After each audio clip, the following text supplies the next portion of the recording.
Welcome, Dr. Nadine Macaluso. She is a licensed marriage and family therapist, and she has her doctorate degree in counseling. I am so excited to have you here today because I was reading your book and I'm wondering why I didn't have a resource like this 15 years ago when I was going through something. And I just want to say thank you so much for not only being so vulnerable in writing this and sharing your personal story. That's Yeah. hard to do, but this book is so incredibly detailed. All of the work that you put into it, your list of resources, citations, it's a complete workbook for anyone that's going through domestic violence. You and I share that experience, unfortunately. So that's probably why uh, I've been following your journey for a while. But your book was just published this year, and I think it's incredible. Aw. I I love all your content that you put out every day. I know you have a huge following, and there's so many people that you're just changing their lives. Mm. And I know people probably best know you, from The Wolf of Wall Street, right? Correct. Yeah. And um, I'm excited to talk about your experience, your real life experience. I know you put out myths and facts on Instagram about how different your real life was compared to what the movie says. Correct. Yes. Well, thank you so much for having me on, and thank you for that really beautiful introduction. I appreciate it because writing that book was a very hard task, but it's helping so many women that it was worth it. Yeah, I love that it's so I thought maybe when I got the book it was going to be more of an autobiography, but you share so many other stories in it that are so relatable and genuinely from someone who's gone through an abusive relationship, and I'm on the other side, obviously. Yes. Good. This is genuinely I can tell it just comes from a place of just passion that you genuinely want to help other people. And it's very thorough. I would recommend that, domestic violence shelters and this just be a staple book that people have. Yeah, well, like you say, it's the book that I wish I had too, 25 years ago when I left The Wolf of Wall Street. And I was even in therapy back then, but nobody was talking to me. If you were in a different socioeconomic status, nobody was really saying to me, not even my own therapist, like, you're in a domestic violence situation.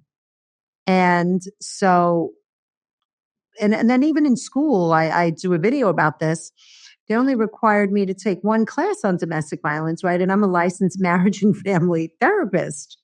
And I got my doctorate. So there really was just a dearth of information out there that was really explaining what is happening to the modern woman when she is dealing with domestic violence or a trauma bond. Yeah, I'm shocked that your graduate program didn't require more Yeah. training on domestic violence. Oh, I think it's critical that everybody understands what domestic violence is. And your first chapter of the book, What Your Mother Never Told You, I had to laugh out loud because I was like, my mom didn't tell me. And are we not talking to our children about this? Like, what is a healthy relationship and what domestic violence is? We look at the will of violence, you know, yeah. and then the healthy will, a healthy relationship. Like, it's interesting Mhm. why, maybe we're just not having these conversations soon enough. We have to go learn the hard way. Yeah. Yeah. And what happens for me was that aside from my personal experience, in my therapy room, as I write, there were so many smart, bright, beautiful, kind, compassionate women coming in, being portrayed, being exploited, experiencing coercive control, experiencing emotional and verbal abuse. And I just was like, we have a problem.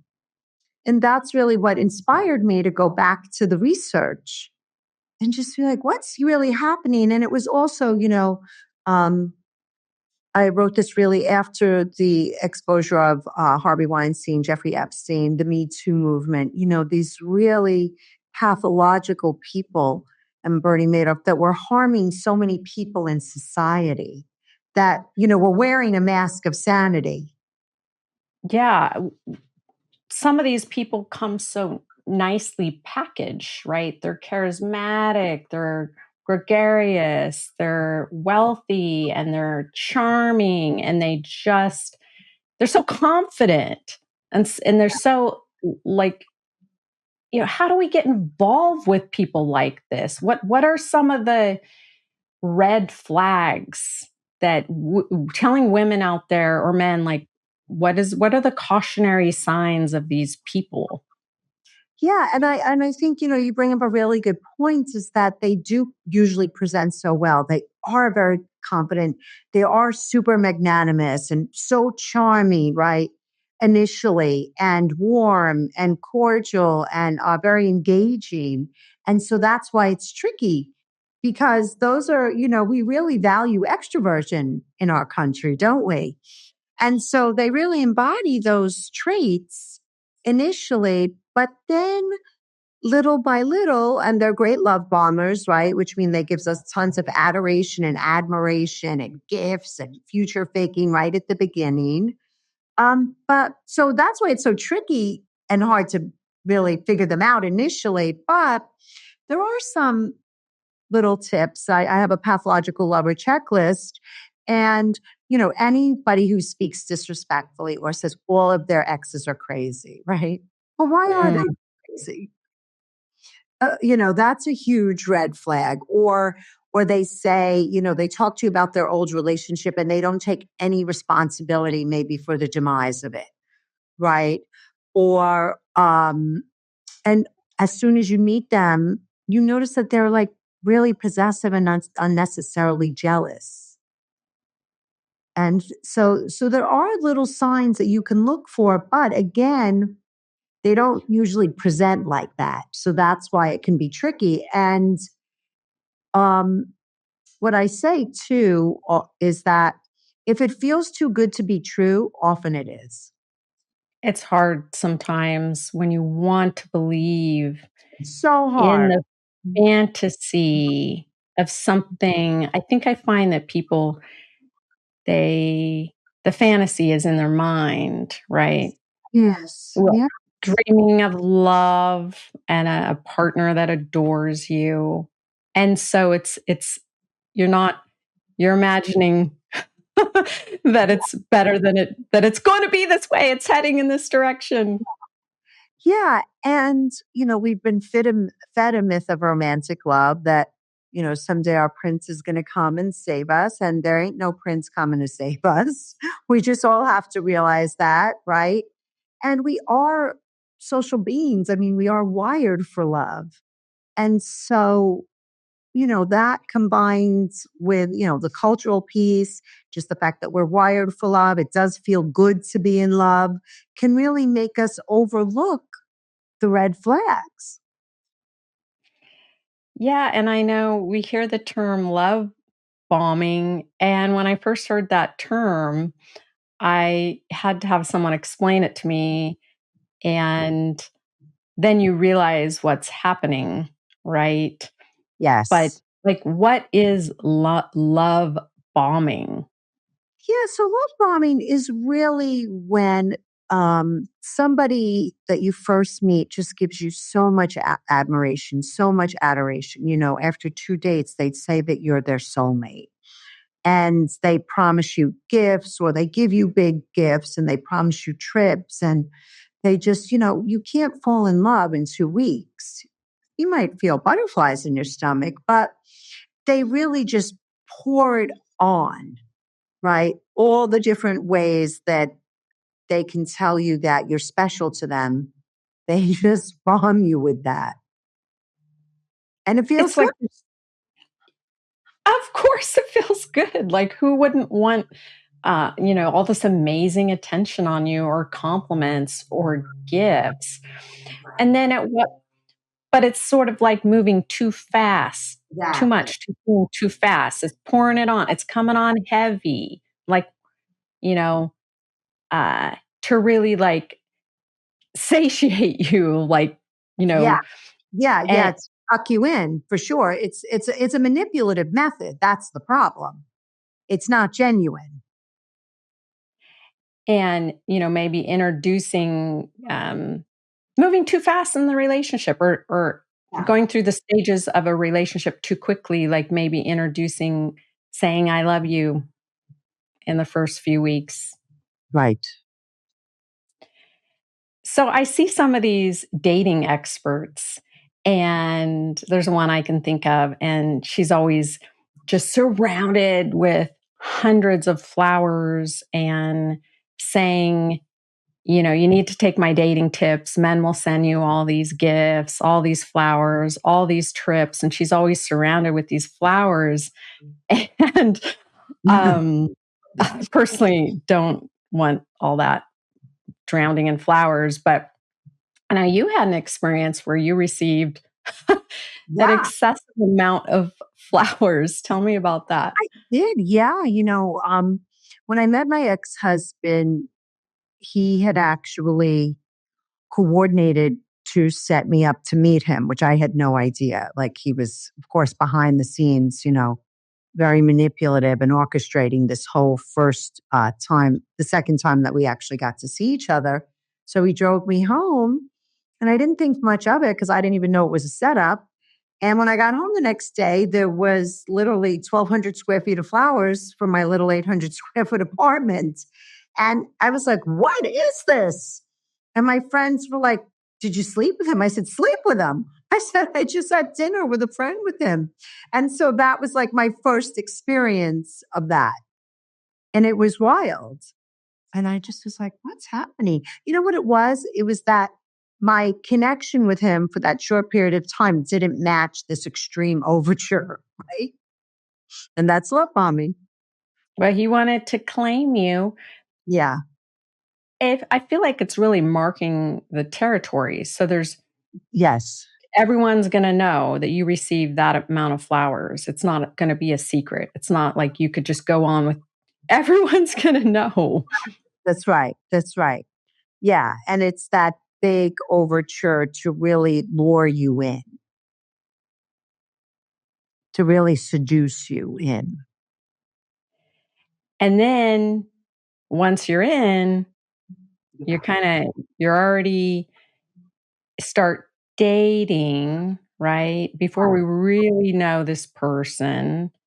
And now you're identified as a couple, or this is your boyfriend, or let's say you even get married. And then you start to find things out about them as you go along, but you're already committed. You're already attached to them. You're already involved. You're already enmeshed.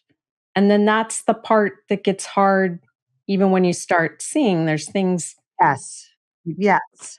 Yes. And what happened with my experience was that the coercion and the pressure started right away. You have to marry me or else I'm not going to date you, or you have to have children or else I'm not going to marry you. And I was not ready to get married or have children. I was only 23. Listen, I love my kids. They're my best friends. So it all worked out. But at 23, I knew I wasn't ready to have children. And, but that was a way to kind of lock me in right before I really understood what I was dealing with.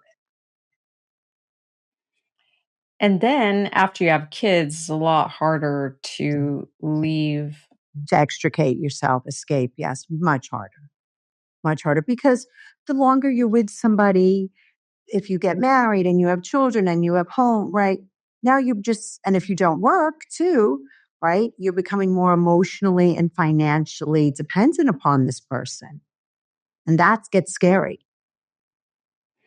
Yeah, it's like that sunken cost fallacy, sort of like, well, you've already invested so much, you're so far in, like, you know, do you just stick it out, right? Do we stay till the kids are old enough, right? And there's this, I think, this misconception that, you know, you need two parents No, we to, yeah. Um, yeah, you said in one of your quotes, one healthy, emotional, present parent is worth more than two parents where one is causing harm. yeah. Yeah. Yep. And that's what the research shows. And I actually did a post about that today on Instagram, and the response was really overwhelming that women were so grateful to hear that because we have been fed that, oh, this is a family, this is a modern family, but a family is a group of people that love and respect each other. Yeah, and you can create a new family. That's right. Um, I think there's a lot of stigma for. I know personally in my life, being a female and being married and having that stereotype. I knew that after I was divorced or single, a single mom with kids, I thought people would be, I was so ashamed. I thought that was the worst thing that people would think she's a failure. She's totally like Right. failed, which, that you're, and it's so hard. Yeah. Uh, you're, it's very hard to overcome. Yeah. And shame is a huge piece of why women stay because they feel embarrassed. As you said, they feel humiliated. They feel like a failure. But one of the reasons why I wrote my book was really to take the stigma away from the victim, really, and put the shame on the abuser, right? Abuse is always the fault of the abuser, and I was not responsible for my ex's abuse or drug addiction. But when you're in a trauma bond and you can't see clearly, you really feel like you are like, oh, if I act differently, if I cook this dinner differently, if I make the bed differently, if I don't do this, and it doesn't matter. And so the shame can really be debilitating. And here you are, you have come a long ways, and now you're in a position to help other women, which is very empowering. I'm curious what your ex, Jordan Belford, how his response was when you published your book. Um, does he try to reach out to you or have any response Yeah, to? I think initially when I started to post, it was hard for him, right? But I was like, listen, you wrote a book, you made a movie. I get to, you started it. I I get to own the narrative, and I'm not doing anything to bash him at all, right? I'm doing it really just to educate people and empower them. And so I sent him my book, and when I did, and I said, "Here you go, here it is." And I said, "Listen, it's not about him anyway, so it doesn't, you know." But I just wanted to do that to be respectful, and I did that. But I think he's gotten used to it now. Well, he has no choice, right? He does not have any choice. And you're right. The book is not about him. And that is it really isn't. It's all about overcoming trauma and moving on. And it's very educational. So um that's amazing. Now let's talk about some of these other pathological partners. Um, some of the ones we see in the news that make the headlines, right? Um, and I always think about the women that are involved with these men and, are they going to get out or why are they, it's interesting. Some of these more sadistic partners or that are, you know, sexually violent. So we have like Yeah. Jeffrey Epstein, Yeah. he is Harvey Weinstein, you know, Yeah. I can't even imagine being involved with him. Right. Right. Right. And that's why, in my book, I define this person as a pathological person, right? Because pathological means simply mentally unwell. And anybody who will use, harm, exploit, and betray another being to get their own needs met for money, power, pleasure, and status, to me, is mentally unwell. And so, as I describe them in the book, is they're a dark tetrad individual, right? So I really have a pet peeve about everybody just calling them narcissists. I wish they were just narcissists. The narcissist is the lightest of the dark tetrad. Right. If only. I agree. That is overused. People always say, oh, my partner was narcissistic. And I always kind of chuckle because I see people on the spectrum of any personality. Like, Right. doesn't even mean it could be, benign. Like, so, you can have low functioning narcissists that are just always deeply wounded and don't actually. Um, I think people kind of like misidentify that with like psychopathy or domestic violence. Like, I think there's just so much more education, which you do in your book. You go through all the personality disorders, which is really important. So you can identify maybe what Yeah. traits your partner has so you can disengage from. Yeah, because there's narcissism, as we know, which is, someone who's self-absorbed and selfish and feels very entitled and is certainly exploitative. But then you do have psychopathy where they really lack a conscience, lack a moral compass. They're pathological liars. They're usually some criminal behavior there, white collar behavior or true antisocial personality disorder, right? Those two are very similar, psychopathy and ASPD. Then you have Machiavellianism, which a lot of people don't understand how highly manipulative and strategic these people are. And that's the Machiavellianism. And then the sadism, which is when they actually get pleasure from seeing people that they know hurt.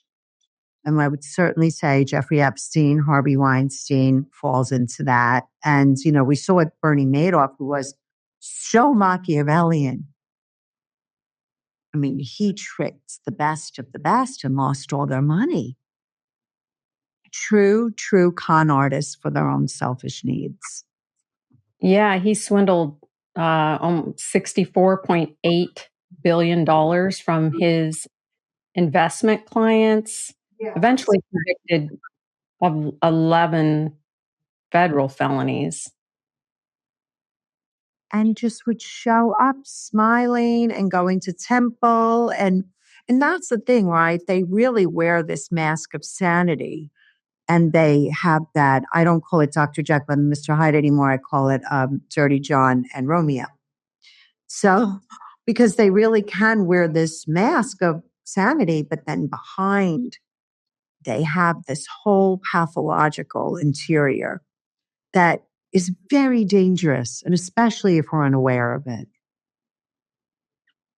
Yeah, I always talk about as a forensic psychologist, I meet some of the worst people. So I always want to warn people of who's out there, right? I always talk about how not to date a serial killer or get murdered. And I see these pathological people in jail and they're on dating sites. And I know Oh, they are.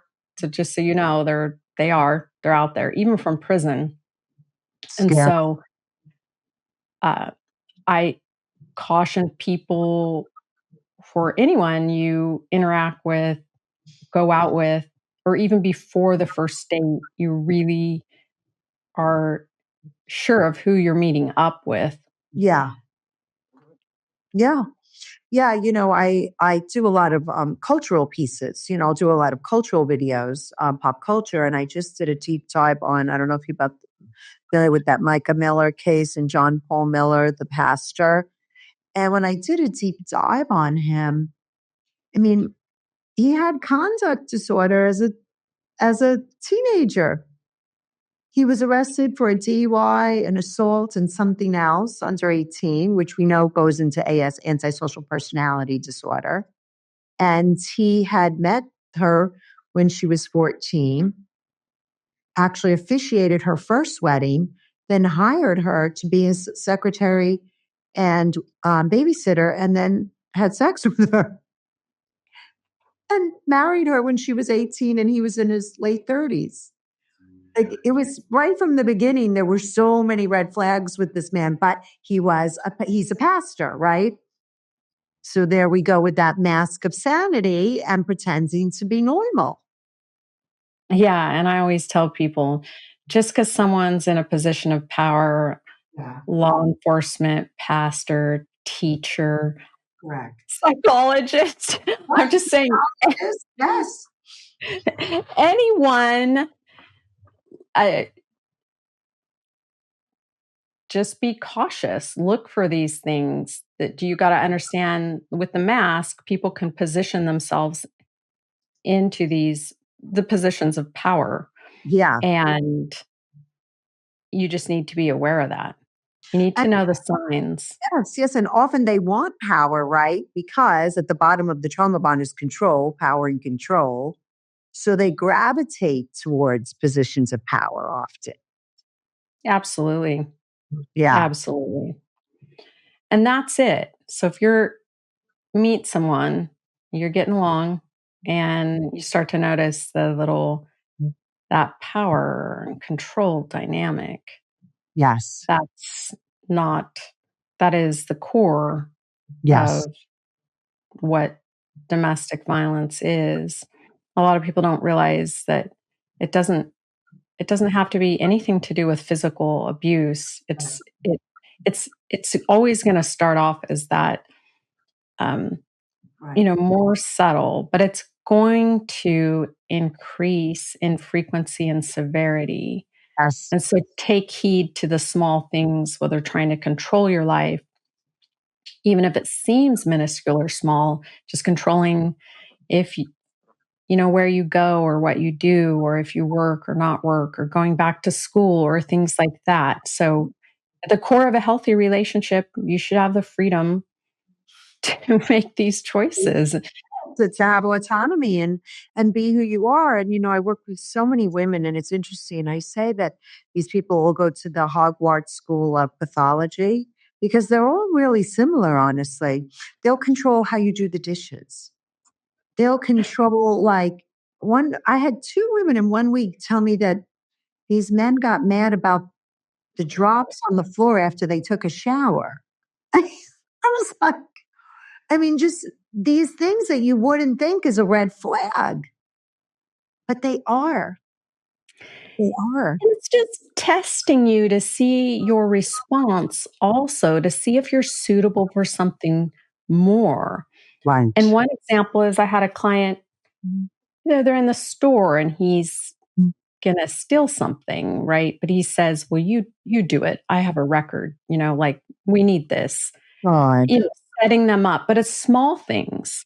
Well, but then not small things, but they're also just testing you, just Yeah. to see if you're ready for the next thing. Right, right. And that's a huge red flag that I didn't mention is once you set a boundary with somebody initially, and I would say right away when you start to date somebody, it's okay to set boundaries. And if they really get defensive and plow through them, that's a huge red flag. Exactly. If you set your boundary, which is stating what you don't want, and then what your consequence is gonna be, like, if you're talking to me in this way, I'm gonna leave, then you need to follow through and do it. If Yes. you don't do what you say you're gonna do, they're testing your boundary, and then they're s they're running right over you. Yeah. Yep. It's true. So, no means no. It's a complete sentence. I So, am. I didn't learn that till I was 31. After I left my ex, I went to a place called the Karen Foundation, and they have a little program that you go for a week called Breakthrough, where you can learn about boundaries and family of origin stuff. And I didn't even know that what the water boundary was. I didn't know I could say no. And once I found out, boy, was I happy. I was like, what a Oh, concept. boundaries is my favorite topic. The first time I ever went to therapy, I was in my 20s, but and I wanted to talk about my family and boundaries, and it ended up being so life changing for me. And it's, it, yeah, boundaries are everything. And yeah, if you don't know your boundaries, someone is going to set them for you. Yeah, Like, correct. so you want to know what your boundaries is even before a first date before you go out, whether you're not comfortable drinking or you're not going to do this or you're arriving on your own. Like, you set the boundaries. Don't let someone else, don't just show up and not have boundaries and let them start setting them for you, because they Correct. will. Yeah. And that's part of, being an adult. So on the Micah Miller case, do you think there was foul play Yeah. in? Something. I don't know what, but because he's such a dark tetrad individual. I mean, he has psychopathy. He slashed her tires, put GPS trackers in her car twice. He used her mental health diagnosis, to say she was crazy. First of all, according to him, she has bipolar 2 and dependent personality disorder. And he one time when she tried to leave him, he put her in a mental health hospital, involuntarily. Yeah, I think he was really controlling and abusive. And she did all these videos talking about abuse, and God thinks it's okay if you leave, a marriage if you're being abused. So there were so many signs. So I do think, I don't know exactly what happened because she was shown, supposedly buying the gun, and she did make that phone call to the 911 to say she was in the park, and I guess was saying she was going to shoot herself to tell her family where she was. But who knows if that was AI? I don't know. But the FBI raided his house 2 weeks ago, so I'm assuming they did that for a reason, just like they did with P Diddy. And Yeah. then just this week, one of the protesters for justice for Micah Miller, he got into a fight with them. And listen, I've had the FBI at my house. Okay, it's pretty damn scary. The next week, I'm not getting into a fight with somebody on the street. I'm laying low, because of my ex-husband that came. I'm shaking in my boots. So that's very psychopathic and impulsive that he couldn't contain himself a week after the FBI raided his house. Wow. Oh, yeah. Well, and this is, you can get in some other legal trouble, right?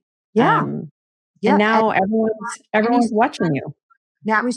they say he stole money from the church. Allegedly, he was having sex with underage women. So there you go. So I hope Wow. there's justice for her, whatever that looks like. But yeah, I was as I did a deeper and deeper dive, I was like, ooh, yeah, it's our tetrad individual here. And to be continued. And to be continued. We'll see what emerges. Right. And P. Diddy, Oh, that's a whole nother level of when we talk about um, sadism, yeah, sexual sadism, yeah, and I always think about the, we look at this now, but go back to who he was, how this began, like all of this, and all the people that oh, have dated him. Come on, can we get some? Why isn't J Lo saying anything about her dating relationship with P Diddy? I don't. yeah. Um, You I don't know. I did another deep dive on that. I did an 11-part series on Kim Porter's alleged, diaries, which I bought. And then the next day it was taken down from Amazon. You couldn't buy it anymore because all the famous people that were mentioned in there, I guess, wanted taken down. And I didn't do it to talk about them. I did it to talk about her. He did his trauma bond, and J Lo's in there. And it's what I aside from he's an absolute, I mean, the dark tetrad monster. What about all the people around him that watched? I have all those enablers and supporters, really, supporters of him raping and harming all of these people and drugging them with the AB oil laced with the GHB. It'll be really interesting to see what emerges there. How about he got a key to New York City last year? And yeah, Yeah, there's going to be lots of people implicated. I hope so. But yeah, yeah, Jeffrey Epstein, how many people knew? Yeah, And that's what helps these people continue to do what they do, because there's tons of people enabling them. you're right. Yeah, following the And path of money. yeah, getting paid off. And so those type of people, well, they can rationalize that they're not actually the one, right? They're paid to look the other way. But then soon enough, right? I mean, then they're testing their boundaries more and more. They become involved, right? Right. That's right. That's right. That's right. And yeah, it's a place of no return, really, a point of no return. I mean, and it's that real lack of a moral compass. Totally. Yeah, I always tell people I have a strong moral compass. It's just always been that way. That is just part of who I am. And some Right. people don't have a compass at I don't. all. That's true. That's true. That's true. And And yeah. that's a thing. There are some people that actually don't, morals aren't, they might be suggestions, but They don't have it, which is what allows them to do these incredibly harmful, exploitative things to other human beings. But we're on to them. And you mentioned you have wonderful handouts on your website. I can't believe all the free information you have. I spent like hours diving into it and I thought, wow, she's so generous. Maybe I should start giving some free content on my website. Um, but I was looking at you had some information on of course the dark tetrad, and you had another name on there I didn't recognize, Adam Newman. Yeah, he's the WeWork guy. He was, Yeah, yes, yes. Yeah, he was the one. I guess they did that whole documentary on him and how I guess he exploited. I guess I don't remember exactly now what he did, but uh, again, just a person who exploited people for their own personal benefit. Really using people as tools. I would say we are just tools on the tool belt. We're not people with a soul and a heart and, and a brain. And we're just really tools on a tool belt to be used. and so there's a term called cognitive dissonance, which you talk about, and I think that would be great if you could explain it. So for people that you know become aware of these, you're with this partner, you're with this pathological partner, and you're being Mm. told they do these things, you're becoming aware. And then these people stay and they're somehow, we see this with P. Diddy. So they're saying they're making excuses for him. They've created a whole nother narrative. And like, how can we explain that through what is cognitive dissonance?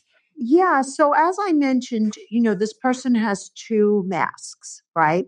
They have the Romeo and the Dirty John.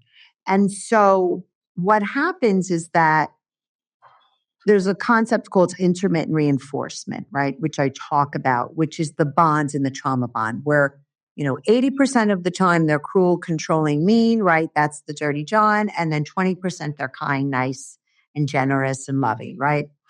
And so I read an amazing book called Women Who Love Psychopaths, and I reference her a lot, Sandra Brown. And that's where I learned about this term. And so because you're dealing with these two different masks, cognitive dissonance is the mental discomfort or the confusion that you feel inside thinking, is he good or is he bad? Am I crazy? Is he crazy? Is the relationship healthy or toxic? And so you have three different layers of confusion about him, about you, like where are my standards? I used to be a person that had standards, and about the relationship. And so it's the glue of the trauma bond because it keeps you confused, keeps you stuck, and it keeps you hoping for that 20%. If only he could get back to that 20%. And then he shows it once in a while, which keeps you hooked. Hope is the hook. Mm. So you have the cognitive dissonance is the total confusion that you feel because it's like you're in a relationship with two different people. But once you realize that it's one manipulative individual, it gets easier. And it's hard to come to terms if you're with a monster. You would have to do something Well, if yeah, you come yes, to that realization. That requires you to get out. So you'd have yeah, to talk yourself into staying frozen and staying, like tell yourself that, brainwash yourself that other side is coming out. right. Right. And so it's really keeps you totally confused. And what happens is that, when you have cognitive dissonance about him, you and the relationship, it also blocks your executive functioning, right? Which is your wise human, your prefrontal cortex, the part of us that allows us to organize and strategize and plan. It just kind of shuts it down. And then if you combine that with fear, right? And then if you're financially dependent and now you're trapped. And then you're ashamed, so you don't talk about it. And then they love to isolate us anyway. Right. Yeah, They it's tricky. gotta isolate you from hearing other people's feedback or opinions. They need to, just expose you to them and their way of thinking. And in severe cases, I've seen even shared delusional disorder where, their partner can have these really unusual beliefs that are so pathological, delusional, or paranoid, and you're the one partner that's exposed to that all the time, just every day, all day. They start to share that same belief system, and Yeah, I've never that's heard that term. Thank you for sharing that. Shared delusional disorder makes sense. yeah, Yeah, I've seen it with people psychiatrically hospitalized. I mean, this could be some really unusual beliefs too, but I mean, even religious beliefs or yeah. beliefs about COVID or beliefs about even just rationalizing any of these behaviors. Right. That sounds like a cult. Like I always say, a trauma bond is a cult of mine. Yeah, yeah. That's very cult. That's where the whole cult thing comes in. And so that's how it's effective, is keeping you isolated. Yeah, So if you're able to escape, right, connect with your friends, yeah, family, someone to yeah. have them talk to you, right? Right. It, it's very dangerous to spend too much time with only one person Yes. and not being exposed to anything else. And we've Right. seen that through COVID, extreme periods of social isolation. Yeah. Um, and then it gets harder and harder for them to leave or reach out and get help. Yeah. Yeah. And because your pathological perpetrator does not want you to have different perspectives, right? They don't want you to have somebody say to you, that doesn't sound right. You okay? Well, and gaslighting is such an interesting phenomenon. And I know it got its name from, I think it was a 1950s movie Hitchcock movie. Yeah. where there's a, a lantern burning in upstairs, and she sees it burning, and she says to her husband that she saw something burning in the window, and this is where it gets the name gaslight. I said, you didn't. You're going crazy. That didn't happen, right? Yeah. Yeah, and and that's because what happens is that you have the coercion, right? You have the threats, the domination, the intimidation, and then you have the psychological manipulation, which is the lying, the denying, the gaslighting. And so you have two things coming at you at once. And pathological lovers, they will lie right to your face and convince you, like you say, that whatever you believe to be true is not true. And if you're a trusting, kind individual who doesn't think like that, you're like, maybe, maybe. Oh, okay. And that's why it's important to never Yeah. stray too far from your family and friends. Like, always have deep connections with other people that you meet up with, and you can talk to them about your relationship and get feedback, get an opinion. I mean, that's what a therapist can do. And typically, a partner like that isn't really going to want you to see a therapist. No, no, no. They definitely don't usually want you to see a therapist. But and what I often say to people is that they say, well, therapy is expensive. And I said, but you know what? And you know this. I had to do 3,000 hours to get licensed for $5 an hour. Find an intern, right? Find a trainee. It's okay. There's plenty of therapists out there needing to get hours that are Ab- looking for patients. Absolutely. And there are free resources. That's right. If you go to a domestic violence shelter in your community, you should be able to receive those resources for no cost. And there is crime victim assistance you can Yes. apply for. Yes. And it's like having an insurance claim number, and there was proof that you endured some abuse. And it doesn't mean the person has to be convicted. You can just, they will pay for, it can be up to even 40 sessions as being a Yeah. direct victim. And Yeah. it is no cost to you. Yeah.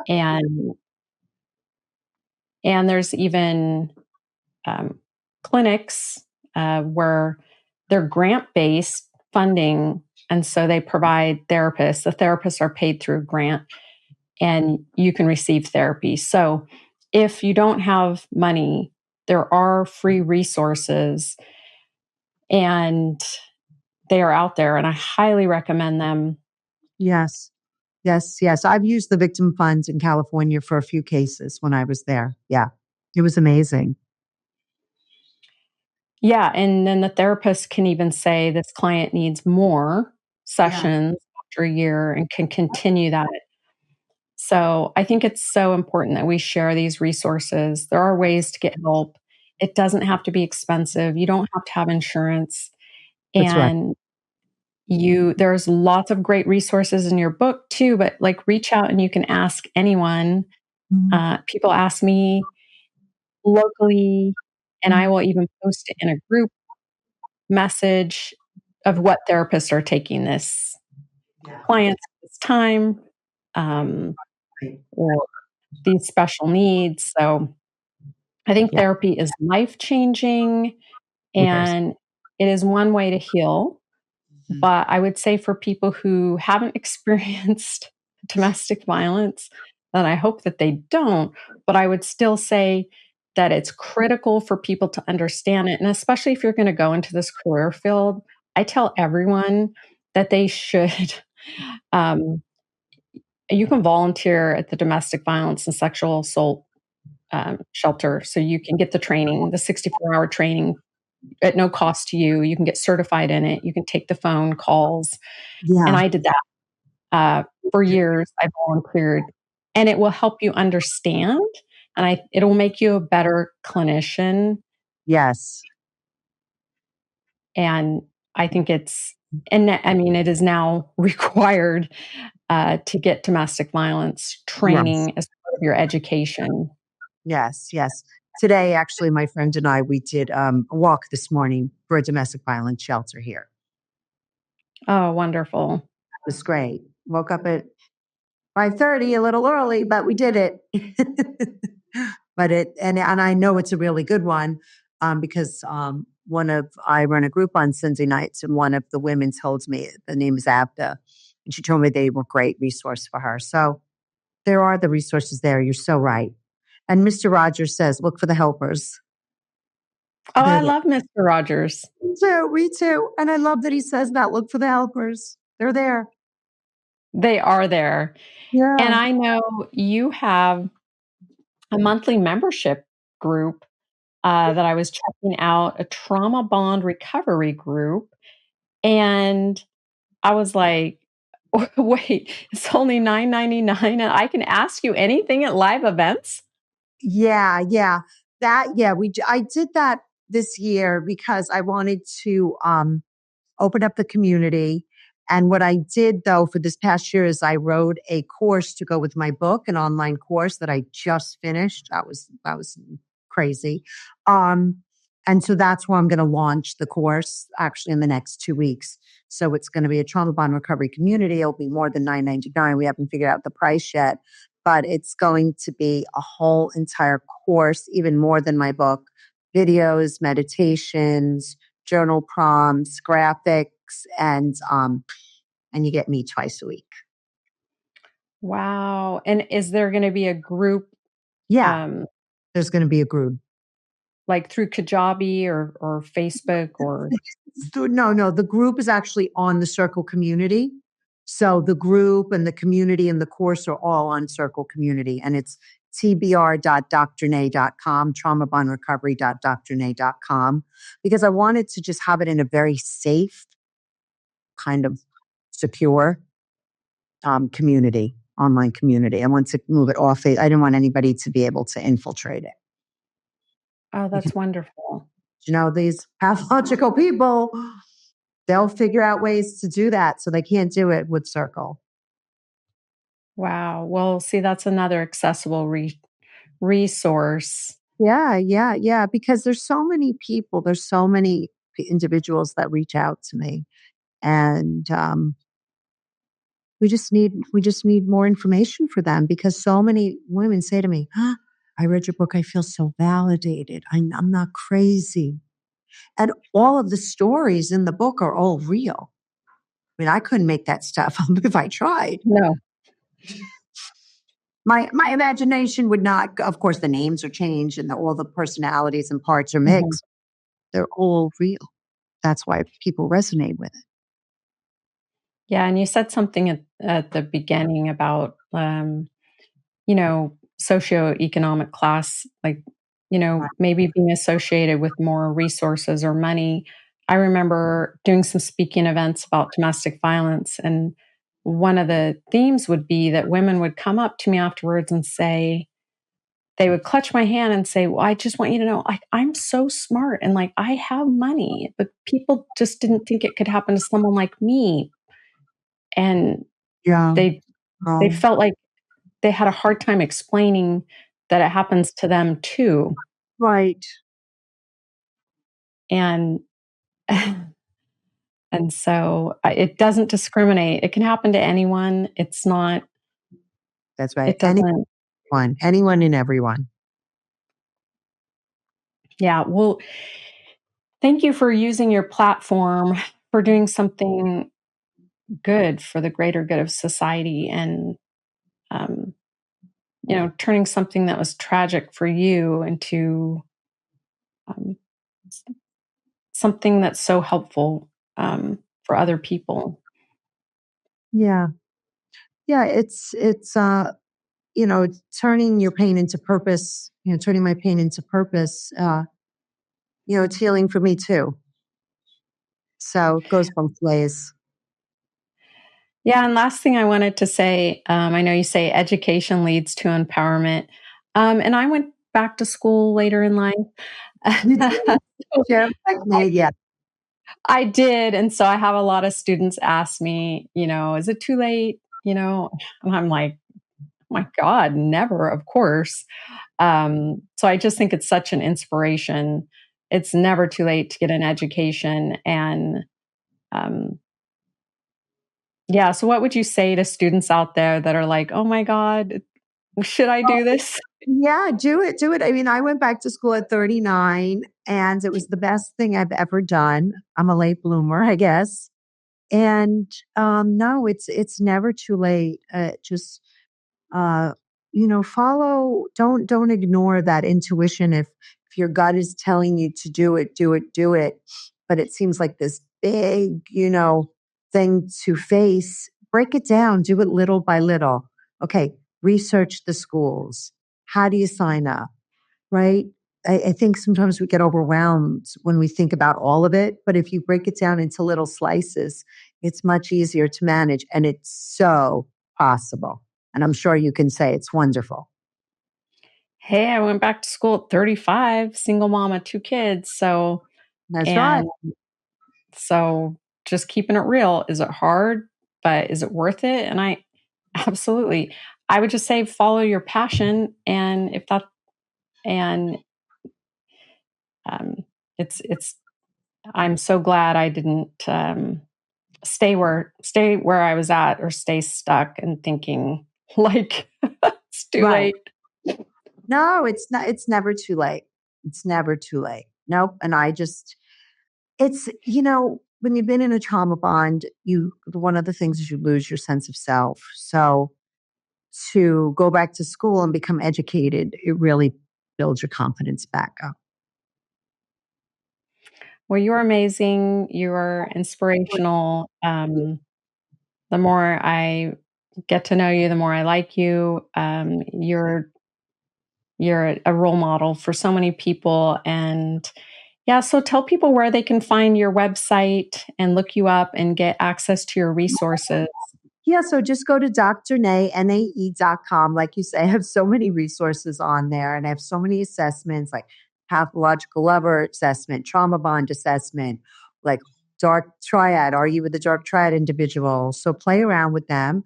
And then Instagram, The Real Dr. Nadine. I post every day and I answer all my DMs. I love hearing from people. And then the wild west of social media, TikTok. Dr. Nay, NAE LMFT. I And my love it. site like holds everything. So you can find out about the course, the community, the book, everything. Yeah, And so so much for having me on and for this wonderful conversation. thank you, Dr. Nay. I really appreciate it. Thank you. Thanks for listening. For episode details and merch, check out killerpsychologistpodcast.com. And for forensic services, you can book online at psychologydr.com. That's psychologydoctor.com.